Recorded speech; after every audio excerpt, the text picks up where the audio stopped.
more than 150 law deans and professors nationwide endorsed Vice President Robredo for president in the 2022 elections. In a statement Friday, February 25, the law professors say there have been too many transgressions in our constitutional rights during this most repressive regime. They also say the rule of law in our country must be restored, adding that they trust Robredo to make this happen. The professors also say they strongly reject the presidential bid of Bongbong Marcos, calling him arrogant without any proven measure of real competence. They add Marcos has no clear commitment to uphold the rule of law, which they say makes it clear that the son of the late dictator does not know or understand the Constitution. The Catholic Bishops' Conference of the Philippines rejects radical distortions about the Marcos dictatorship as the Philippines commemorates the 36 People Power Revolt anniversary Friday, February 25. In a pastoral letter signed by Caloocan Bishop Pablo Virgilio David, the CBCP urges Filipinos to diligently seek the truth as society is plagued with quote-unquote a pandemic of lies.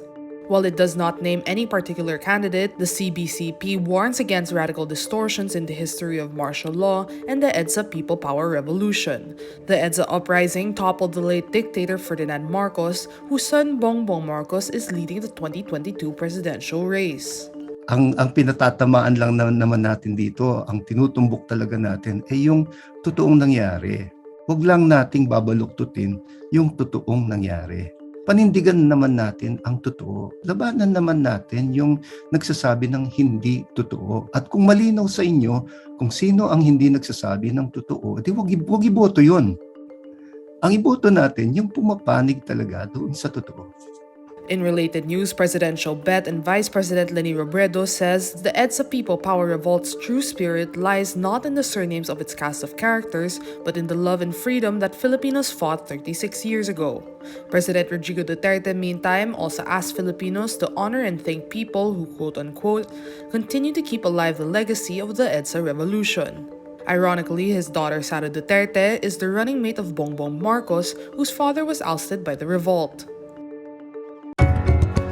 Need more context, clarity, and perspective? Get the full picture with Rappler Plus. With exclusive content and events, you'll get an opportunity to discuss issues with reporters, experts, and featured guests while helping Rappler continue its fearless journalism. Join now. Lumad teacher Chad Booc and 4 others were killed in an alleged series of encounters with soldiers in Davao de Oro province Thursday, February 24. The Communist Party of the Philippines, however, denies there was an encounter in New Bataan, Davao de Oro, calling the military's claim an outright lie. It says the military's storyline has repeatedly been used in the past to cover up the cold-blooded murder of civilians or unarmed people. The military previously tagged Booc to be an alleged member of the New People's Army.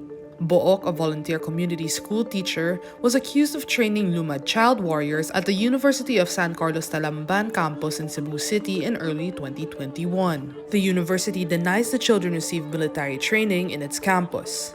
Booc graduated cum laude from the University of the Philippines Diliman with a degree of Bachelor of Science in Computer Science.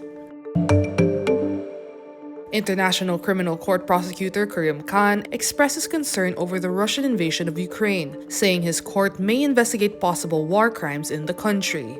In a statement, Khan reminds all sides conducting hostilities in Ukraine that his office may investigate any act of genocide, crime against humanity, or war crime committed within Ukraine. On Friday, February 25, Ukraine's President Volodymyr Zelensky speaks with Polish counterpart Andrzej Duda to seek defense assistance. In a tweet, Zelensky calls on Duda to help bring Russia to the negotiating table, adding that they need an anti-war coalition. British Defense Secretary Ben Wallace says Russia intends to take the whole of Ukraine, but the Russian army failed to deliver on the first day of its invasion. Russia launched its invasion by land, air, and sea Thursday, February 24, following a declaration of war by President Vladimir Putin. This is the biggest attack on a European state since World War II. K-pop superstars BTS is named the 2021 IFPI Global Recording Artist of the Year Thursday, February 24, making the group the first act to win the award for 2 consecutive years. BTS has led a global K-pop craze since 2013, with its upbeat songs and dances building a huge and loyal fan base around the world. Last year, the group's single Butter, Permission to Dance, and My Universe, a joint release with Coldplay, all topped the US Billboard Hot 100 chart. The IFPI award is calculated according to a music act's performance across digital and physical formats. American singer Taylor Swift comes in at number 2 in the IFPI Global Artist chart, also for the second year in a row. British star Adele follows in third place.